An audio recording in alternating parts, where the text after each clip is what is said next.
It's time to take a ride on the Steelers Afternoon Drive with our co-hosts, Alan Saunders and Zachary Smith.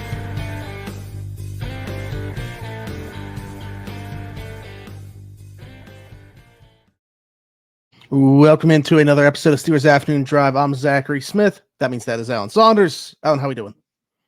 A little tired, but I'm doing good. I'm getting through it. It's been a long day. I just had that exact same thought today. Like, I'm sitting there, like, struggling to stay awake. Very slow day in terms of call volume today at work. And I'm like, I'm very blessed to live the life that I live, but I've just been so burnt out, I feel like, lately. But, hearing Brandon Rossi's voice accompanying that music, it's like a shot of adrenaline right to the soul. Shout out to Coach Rhodes. Yep. But anyways, we're going to dive into some Steelers stuff today. You touched on the DeShon Elliott contract extension, obviously on Morning Rush, but there's, I think, a bigger. Yeah, I want to get, before we go into more, I want to get your thoughts on it because you didn't get the opportunity to do that yet. But sure. I think this is a move that very, very rarely will you universally, I'm sure there's one or two stragglers out there, see a move that is universally loved by the fan base. Like, literally just, you don't see negative responses at all, whether it's on social media, in our comments, whatever it might be. This is one of those times where it happened. Because I think you can be in agreement with, like, hey, that's very fair, maybe even less money than you would have expected on a DeShon Elliott extension. You could think, man, for the caliber of player that he was last year and what a great fit, seems like he should have been a Steeler prior to, and now it looks like he's at least going to be a guy for maybe the next wave here when they are contenders again. I think just all around checks a lot of boxes here, and part of this being parlayed into a bigger topic of conversation, and I just said checks a lot of boxes. I think if we went into next off season without DeShon Elliott under contract, that could potentially would have been a position that we're talking about. And now it doesn't have to be in terms of a draft need for them as well. So, yeah, I mean, this is a big win for me all around for all parties. I had heard actually not that long ago that there was some like contention from DeShon Elliott's side about, like, I think that he felt like there wasn't going to be conversations about an extension this summer. So I was actually a little bit surprised that this had happened. But then you look at the deal and it's, man, this is like a no-brainer, especially from the Steelers side of things here. I could see why DeShon, if he was looking for more money than this, why he would have been not wanting to sign something this summer. But if this is all the number that it was going to take to get him signed, like, yeah, this is a no-brainer for me from the Steelers side.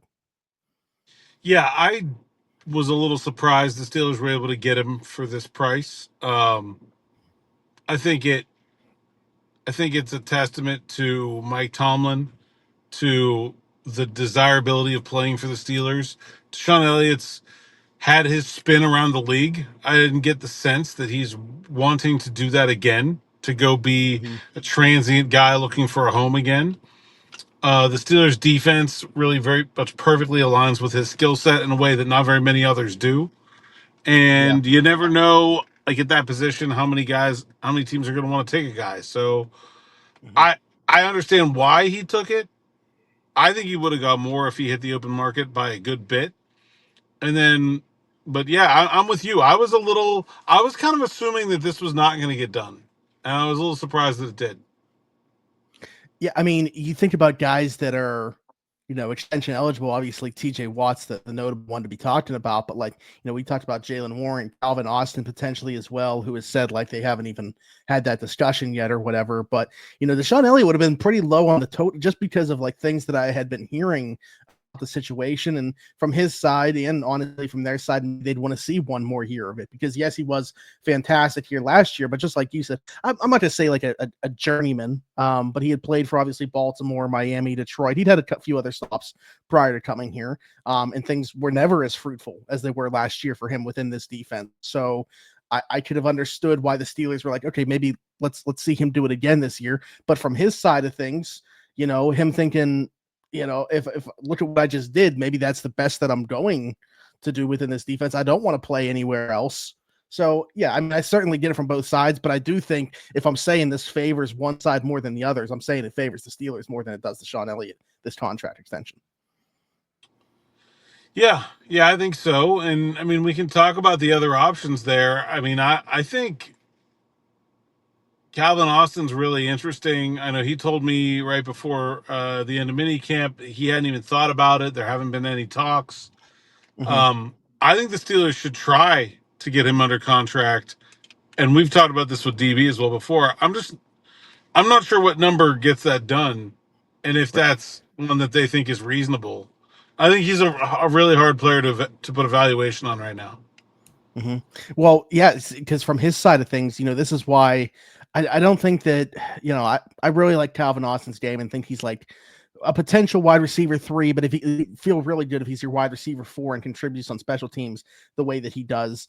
And, what's the price tag for that? But you look at like a guy like, Tutu Atwell making $10 million, Diami Brown making $10 million.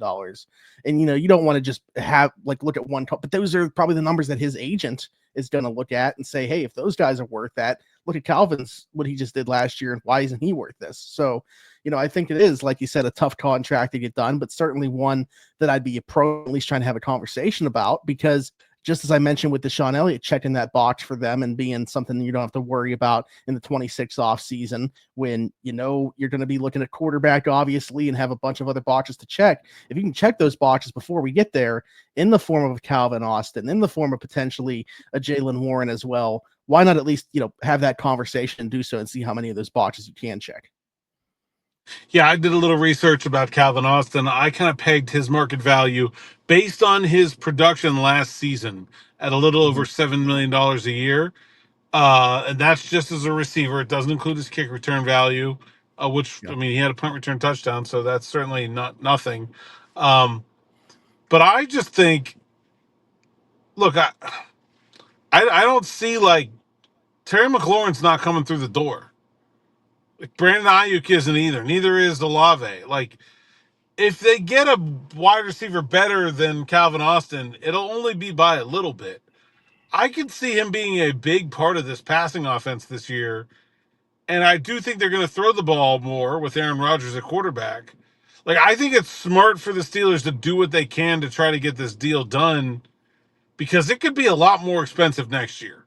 Like, if he goes out and And has like yeah, 700 yards, 800 yards instead of 500 some yards, well, then all of a sudden you're in that Tutu Atwell 10 million, maybe more yeah, range, to be mhm, honest. yeah. Yeah.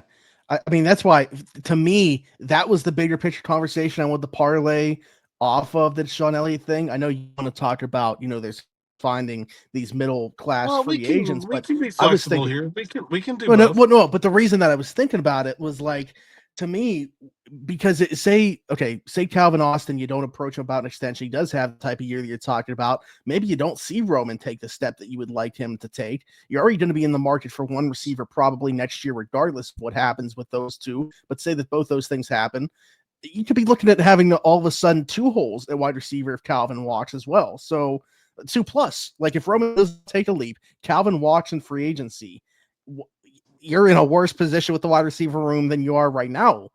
Last year, that's somehow possible. So I think that all of a sudden you'd be talking about, man, do we have to draft 2+ receivers in the draft this year? So regardless of if it is as a, I think that we're in agreement. We don't view Calvin as the number 2 option of a passing offense, but as a wide receiver 3, potentially wide receiver 4, absolutely. And I think that if you can lock that down and get him at a $7 million, sounds perfectly fine to me.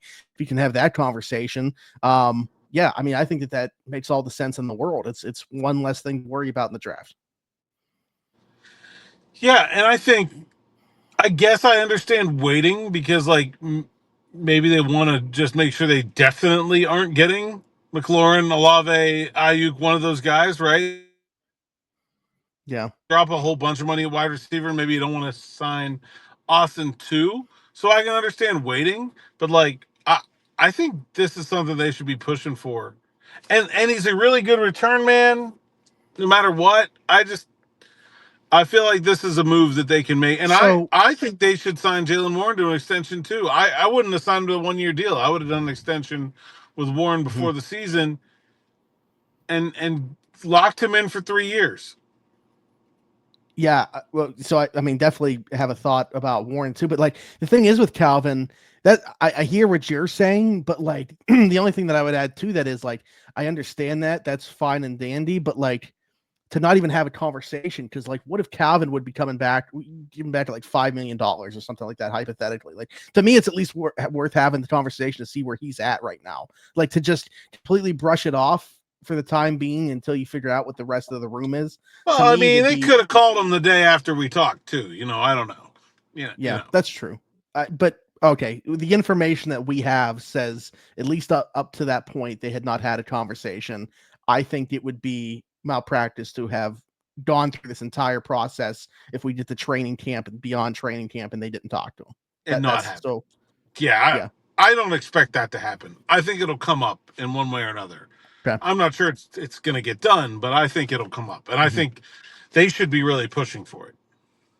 And then, okay, as far as Jaylen Warren, in terms of, okay, we talked about Calvin, like there not being a conversation there.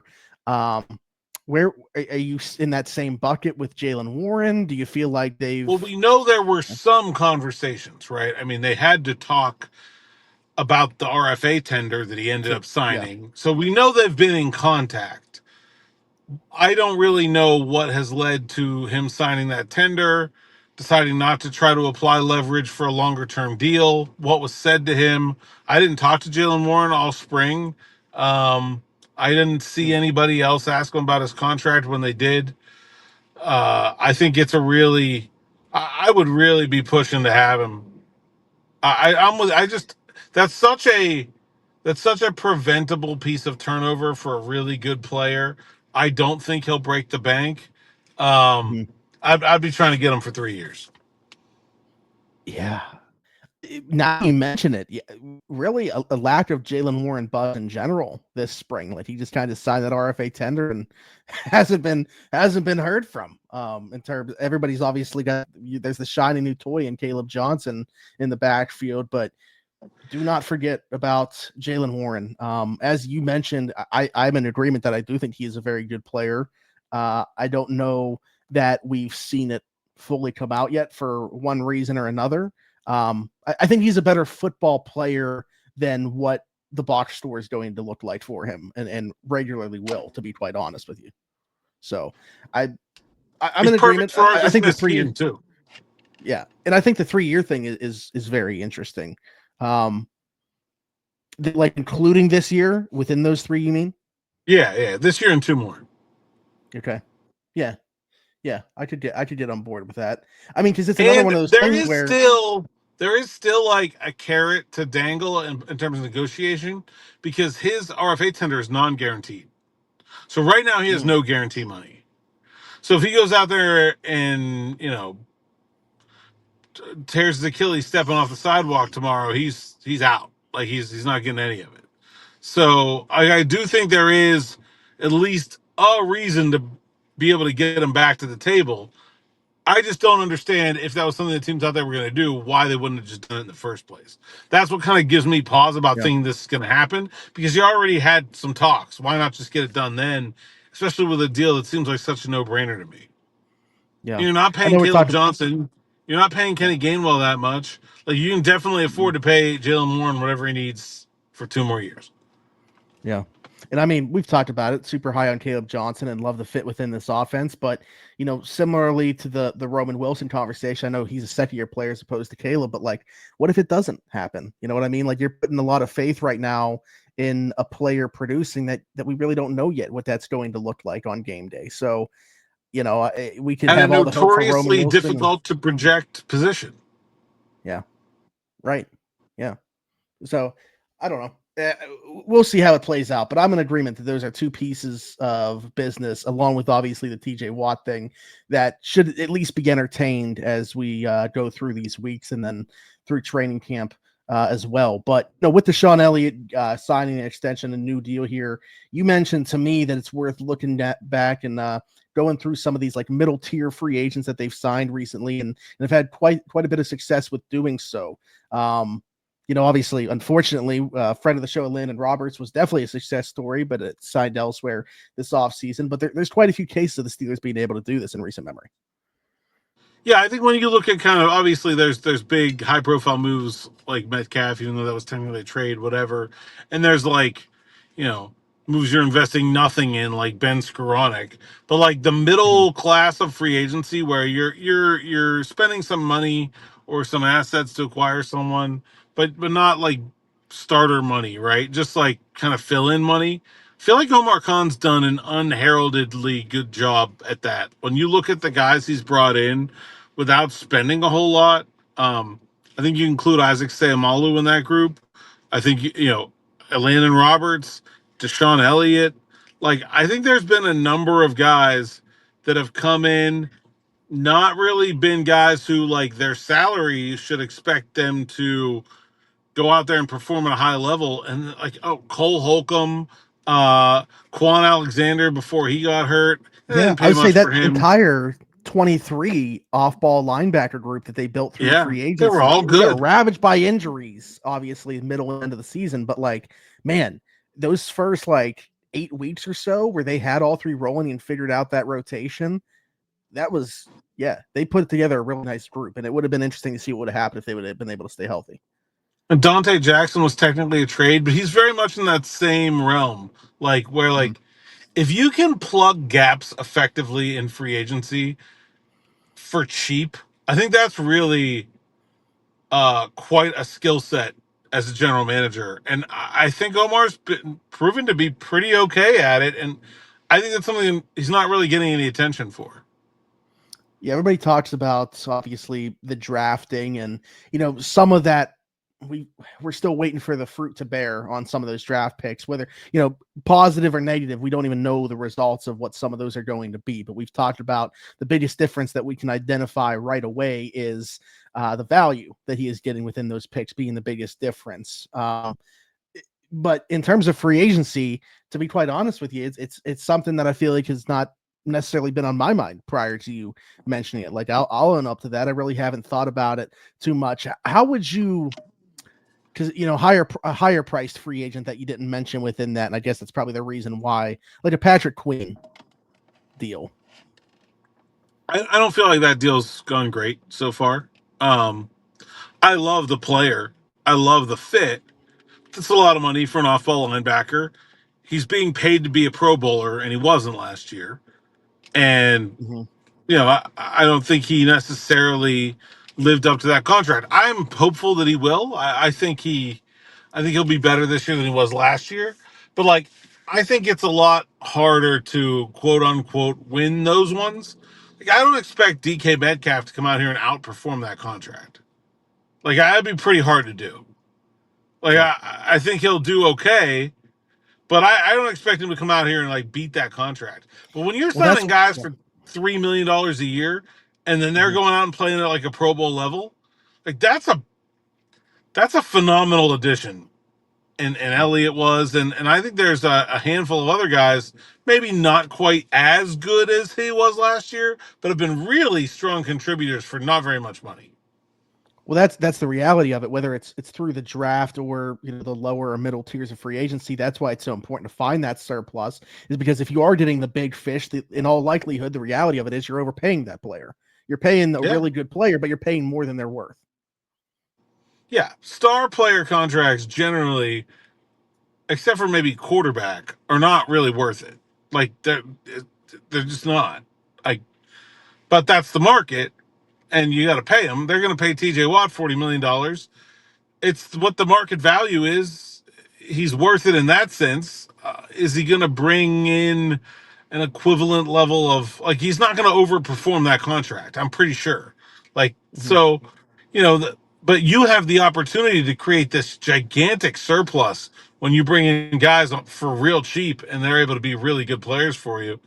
And you gotta keep guys like TJ Watt around. You gotta add guys like Queen and Metcalf when you can. I'm not saying they shouldn't be doing those moves. I'm just saying it's hard to win against the cap with those kind of moves. But you can win against the cap in a big way with moves like Elliott. And look at this year, the starting cornerback for $10 million in Slay, Juan Thornhill coming in for peanuts. Like, I think there's the opportunity for a couple more of those examples.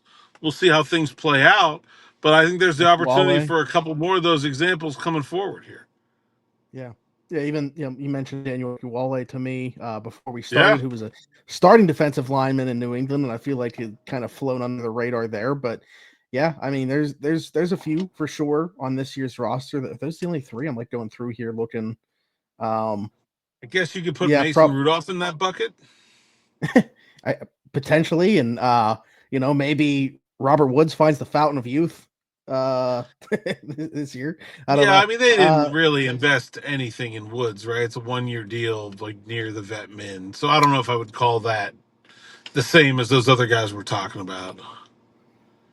Yeah, that would be on the even the tier down, I suppose, from what we were talking about there. Somebody asked me a question, and I completely forgot to mention this, but I'll bring it up on here now because we were talking about TJ. Within that is, if TJ Watt were a free agent, what do we think that contract would look like? Like, what could he get on the open market? Somewhere slightly north of $40 million a year, 41, 42, something like that. And do you think that, because I feel like you see this in other sports where it's like an additional year basically added, if you're talking about an outside organization, do you think that there's a difference in the term if if he was hitting free agency as opposed to what he ends up signing? Well, it would depend on the timing. Like, no one's going to sign him to $40 million now because nobody else has it now, right? Like, Mm-hmm. Yeah. he's going to have to wait until next offseason at this point. Yeah. But I don't know. I'm a little wary of the way TJ is going to age beyond the next 3 years. I would be kind of hesitant to be like putting guaranteed money out very far. You can throw monopoly money numbers on the end of a contract all day long, and it doesn't make a difference. Yeah. Yeah, you can say the Do you think contract that's is. where the contention is how far the guaranteed money is going to go? Because we've I talked about don't it get like, the sense that there is a lot of contention. I just don't think the Steelers have seriously engaged in trying to get a deal done on the front burner yet. And I think as soon as they do, we'll have a deal pretty quickly. Um, okay, but let me re-ask that then. Would that be the sticking point? Is going to be, because like we've said, the numbers pretty much decided. Like, the length of Cleveland the basically. guarantee and the length of the contract are the two things they could actually negotiate here. We know where Yeah. the average annual value is going to fall within 2%, right? So it's how far into the contract do guarantees go? Is there any guaranteed money in the third year? Garrett got guaranteed money in the third year. So will there be guaranteed money in the third year of the contract? And what's the total length of the contract? It will be 3 years, 4 years, 5 years, that kind of thing.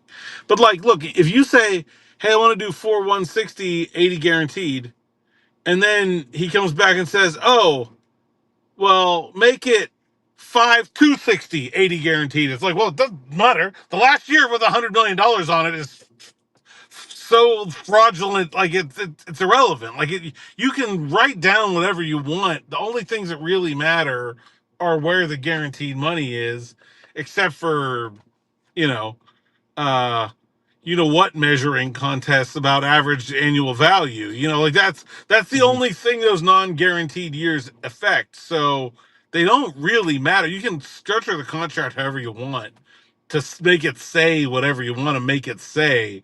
The real brass tacks will be how much guaranteed money over how many years. Yeah. Yeah. And we'll see, when that all ends up coming to fruition. You say that because I know that we, kind of talked about it on here briefly, but is the reason you say that about the Steelers side of it, like not seriously approaching this yet, just because of, their pursuit of a wide receiver or, something else? Like there's just other business that they feel like is more important to take care of right now? Yeah, I think it has not been to this point a priority.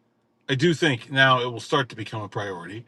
This is the time of year when they generally start to do extensions. They just did Elliott's. I'm sure they'll be in conversations, but I do think TJ's is uniquely best suited to be the last thing they do this year. Like, I think ideally for the Steelers, that would be the last piece of business this offseason. And you think, despite some of the conversation surrounding it, like he's understanding of that and it's not like souring the relationship? I don't think he's happy about it, but I don't think it's souring the relationship either. Okay. All right. Well, we'll see how things continue to play out. This one is super long from Bucko Dan, so I'm going to try to summarize it here. Hey, guys, love the content. Was wondering if you could touch on the Steelers' philosophy to spend to the cap each year and why they prefer this way of doing things. Often hear fans say, specifically in regards to TJ, just to trade him and roll the money over to the next year. And just like any other conversation, always goes back to lack of playoff success. Yes, I wish TJ was better in the playoffs, but also realize he can't control the game like a QB. I am shocked at how this fan base just wants to get rid of TJ without really giving it a second thought. Yeah, so the most efficient way to spend your money is to spread it out over the most number of years possible. Because the cap will continue to go up, and it lets you spend at pennies on the dollar in the future. The least efficient way to spend your cap space is to roll it over, because then you're rolling it over at 1-to-1, even though the cap is going up, right? So if I spend $40 million this year, that $40 million will be $50 million next year. But if I roll it over, it's still only $40 million, right? So, the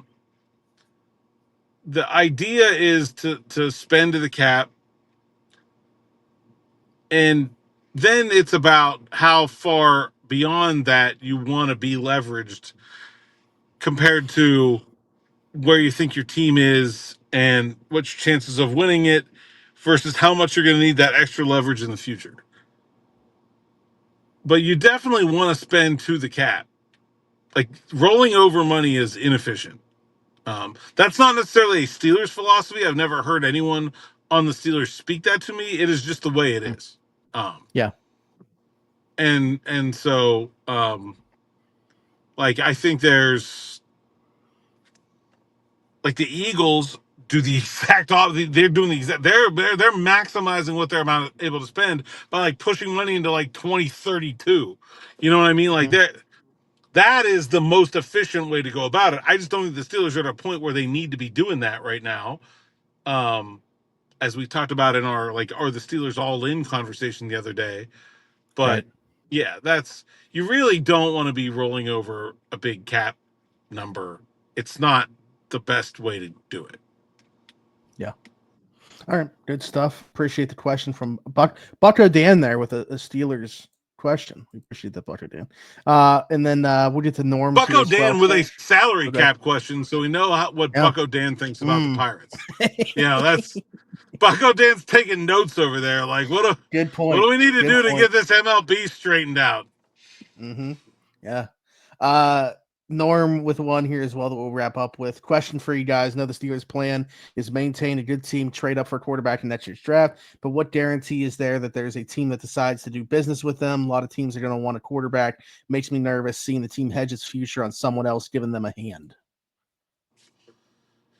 Yeah, this is the one that I see a lot of people nervous about or worried about, that I think is the least sensical. It is always easy to trade up in the draft. Like, I've never heard of a general manager coming out at the end of the draft, having his press conference, but we really wanted to move up, and just no one would come down. The opposite is true all the time. But there are always teams that want to come down. I would be floored to see a situation where nobody wants to come down for the Steelers. Do you think that the reason, well, first off, it's a relatively unique position for the Steelers to be in. I think there's a lot of the fan base that, like, this might be the first time that they've, kind of been in this position. But also because of the hype this draft class is getting at that position, maybe playing into that as well. Like, so, I mean, part of that comment was talking about how good the quarterback class is, how many QB needy teams there are, and a lot of people wanting to move up. There's obviously, benefits to that if the abundance of quarterbacks is as high as we think that it could be. But if there's a bunch of teams that are also looking for a quarterback, that could certainly complicate things. But yeah, do you think it's just like the uniqueness of the outlook of the class, along with maybe a unique position for the Steelers for a lot of people? Yeah, I mean, I think the number of teams that want to move up will impact the price for sure. Like, you'll have to pay more Yeah. if a lot of teams want to move up. But I don't think it'll impact their ability to trade up. It just makes it more expensive because there's always a surplus of teams willing to trade down. Mm-hmm. So I think all it's doing, like if that's the case, if you end up with a bunch of teams that aren't necessarily that quarterback needy at the top of this draft, and then all the quarterback needy teams go like 6-10 or better, then you're gonna have a lot of teams that want to move up, and the prices are going to be higher than average. But I don't think that'll mean that teams won't want to do it. I just think that it'll mean you have to pay more to go up. I hesitate to use this wording, so like I'll say, if you were a Steelers fan, do you think that the fan base should be concerned about if that price gets to a point where they would be unwilling to do so? Or you think that doesn't, like, it's tunnel vision on quarterback in 26? I mean, I fully expect us to go to Mobile and Mike Tomlin to not lock eyes on a player at any other position than quarterback. That he will just be in the huddle with the quarterbacks. He'll have his hands in. They'll be the center's butt, Mike Tomlin, and then the quarterback. That's how involved he's going to be in the quarterbacks there. Like that's how I expect this offseason to go. I don't think they're going to look at any other position seriously in the first round. I'm nearly certain that's what they're going to do. Like they're not making it very hard to figure out the strategy. Yeah. I mean, it's funny, in June of 25 to be talking about a guarantee in April of 26, but I'm right there along with you, not only on the afternoon drive, but in that train of thought. So good stuff. Appreciate the questions. As always, keep those coming in the comments. Alan, until tomorrow, tell people they can find you. Hey, Saunders _ PGH on X, Instagram, TikTok, and Blue Sky. PGH Steelers Now as a sites account. SteelersNow.com. Go there, read the word, sign up for SN Plus, and get all the best content from me, DB, the rest of the Steelers Now team. Ad-free reading at SteelersNow.com. And our subs-only live stream, which is coming up Thursday at 6 o'clock. Me, Smitty, DB. Maybe we'll bring in some other friends. Who knows? And we've had a lot of fun with that. I want to keep it rolling. So definitely want to come check that out as well. And of course, if you like, subscribe, hit that bell for notifications here on the YouTube channel. That's free and it helps us continue to grow this podcast and our whole platform here. Are you, did you see the comment? I'm trying to find it again now. Somebody said that I look like a golfer. I'd never heard the name in my life. I'm trying to find it again because I was going to ask your thought if you can see it at all. I did see it, and I don't. Tyrell Hatton. Yeah, I saw him, at the Open, and I don't think I really see it. I don't know. Maybe. All right. Maybe. Yeah, but I didn't even look it up yet. 15,933. I feel like we've had this number pretty recently. We did because I used the other Edmonds the last time. And I believe I used Russell Stuyvesant, if I recall. Oh, I am going to upset the fan base in a big way here by throwing this name out there because of one game, really one play. Fitzgerald Toussaint will be the name that I use for the number 33. Was Gary Russell 33? Yeah. Mm-hmm. I'm pretty sure. He was. All right, that's where I'm going. Yeah. Gary Russell and Fitzgerald Toussaint. We're just yesterday we were talking about 30 with running backs, and 33 is kind of the same way, to be honest with you. So yeah, Isaac Redmond's in there, 33. Yeah. Gary Russell had a touchdown in the Super Bowl, didn't he? Yeah. Mm-hmm. Sure did. There we go. All right. As Alan said, like, subscribe. I had him in one of those, like the first person to score pools. No way. You like picking that, and I'm just like, oh, Gary Russell, and then I won. That's unbelievable. We used to do something similar, like during the Stanley Cup final, and I remember, like in 08, 09 season, the year the Pens beat the Red Wings. I had Max Talbot in Game 7. I was like, yeah, okay, and then scored both. So I would have known that was a good pick. Max Talbot was always a big time playoff performer. I loved Max, but scored huge playoff goals when he was in the Q and juniors. I think they won the Memorial Cup. He had a huge playoff goal for Wilkes-Barre, maybe the lockout year. You should have felt good. And about if you would, and if you would have told me, was a big upset. And if you would have told me, hey, Sid's not going to be able to play like the entire third period, then yeah, I would have felt better and the about Pens win. that. Sure. Yeah. But anyways, we're getting off topic as we sometimes tend to do on here. Be sure to leave us a 5-star review and subscribe if you've listened somewhere else, Apple, Spotify, wherever you get your podcast from. Just search Steelers Afternoon Drive. Do the same thing over on TikTok, and then you'll find me everywhere, Zachary Smith, PGH, Alan Saunders, and myself. Thanks for jumping in. Take another ride on the Steelers Afternoon Drive.